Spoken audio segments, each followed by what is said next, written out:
I'm back. It has been quite a year since the last time I think I made a video. And you'll remember the last one, I got two pistols, a CO2 airsoft and a multi-pump 22 cal. And based on my experience with those two pistols, I've decided to move them on to try and get more enjoyment out of pistols. So this video, we're going to have an unboxing. I haven't opened this up yet of what I purchased. And this is the Diana, and I mean, there's not suspenseful. I mean, it's in the title. So I've never done an unboxing. I find them a little bit odd. So I guess I'm supposed to face everything to you. So here it is. This is the Diana Bandit, again in 22 caliber. Man, that fits in there like form fits. All right. My concerns are the grip might be too big. Wow. I'm a big guy and I have a big hand, and that grip is monstrous.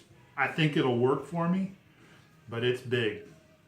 So tonight, what I'm going to do in this video is do a barrel cleaning. We've seen that before, and I'm not going to use the open sights for this gun.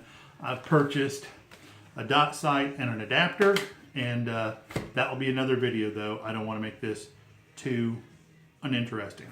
So without further ado, let's get to our barrel cleaning. I'm going to open that up.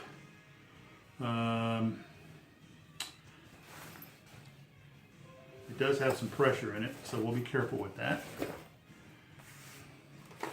And I've heard some people say the negative aspect about this moderator is it can't be removed from the barrel. It's permanently attached here, which includes the front sight.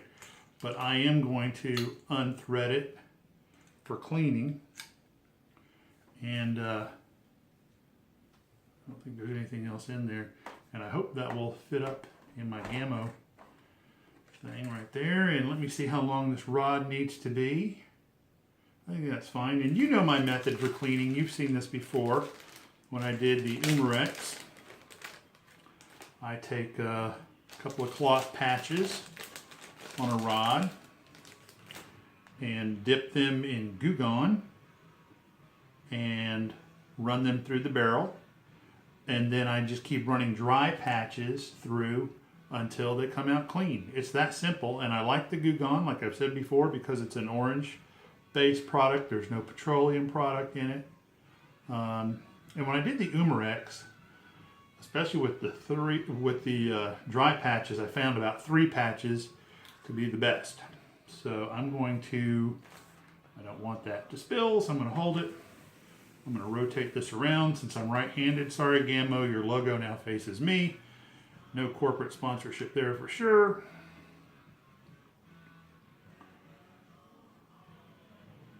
And I'm always interested, I mean, 9 times out of 10, these barrels are so dirty when you get them new. But if you recall on the Umarex, it was not that dirty at all. All right, so we can set that over there.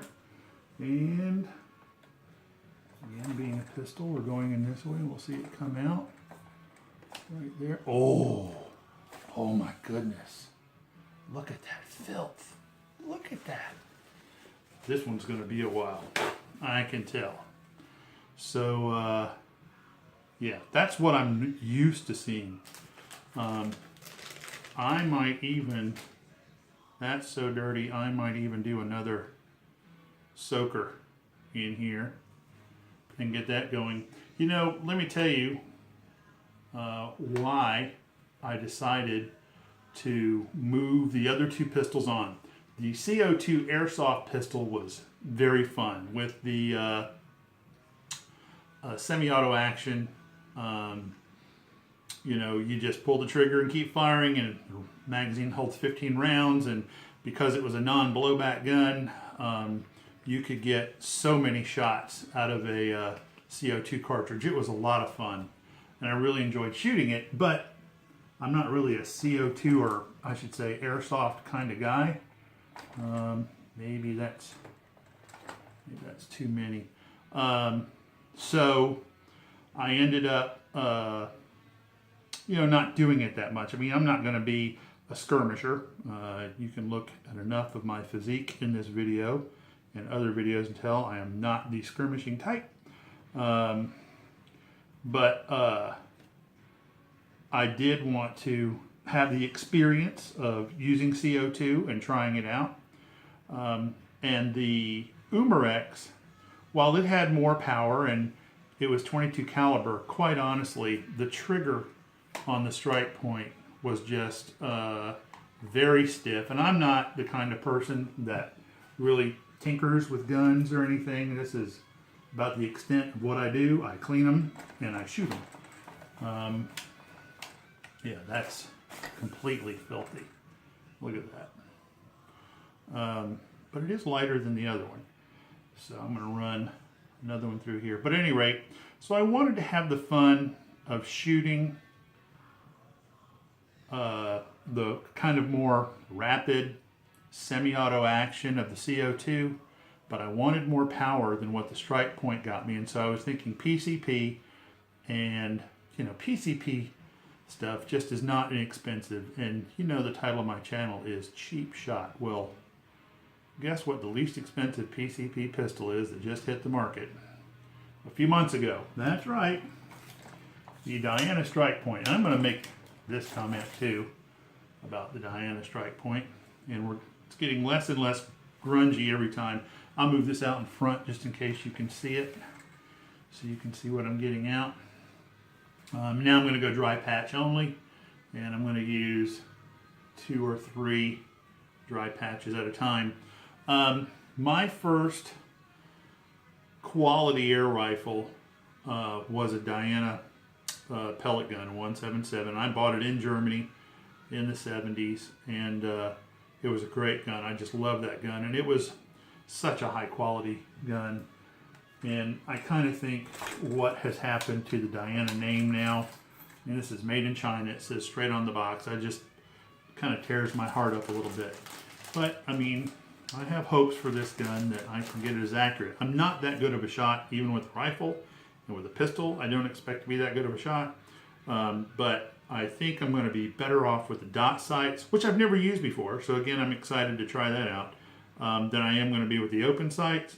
And I have a friend that I shoot with from time to time who is very good at getting the most out of guns, PCP guns, and I'm going to probably see if he is willing to take this on and do some tweaking on it to see if he can't get the most out of it as far as the power and how many shots I get per fill. I mean, this is such a small air cylinder, you're not going to get a lot of shots, and that's okay. I don't expect a lot of shots. So you can see we're getting far and far less dirt out of it. In fact, this next one might be about my last one. We'll see. I don't like videos that last forever. I like to maintain interest. And I mean, I know some people that they would watch somebody clean a gun for an hour, but I'm not that interested in watching somebody clean a gun for an hour. But if you're the first time doing it and you've never done it before, you get a sense of what it takes and how long it can be.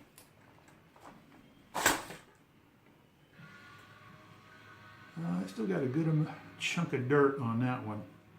So I'm going to go again. This is again the rod that came with my little Gammo kit. And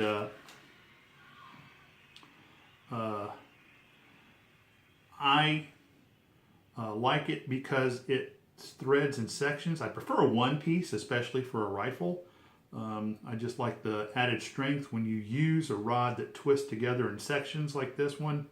It just feels kind of flimsy, and you know, you're doing everything a little cautiously and whatnot, which you should be doing anyway, but it just doesn't engender a lot of confidence in what it's doing.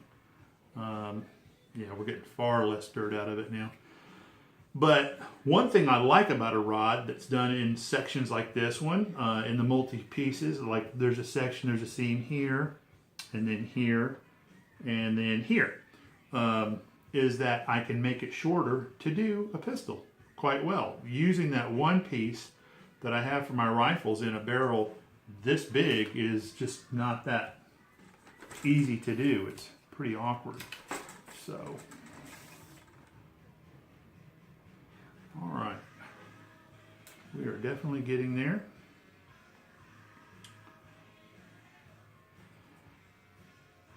I am looking forward to zeroing this in.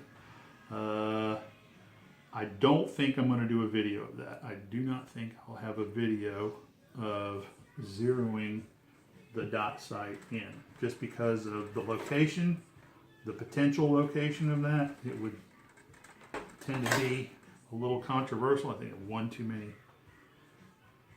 patches in here. It's a little stiff.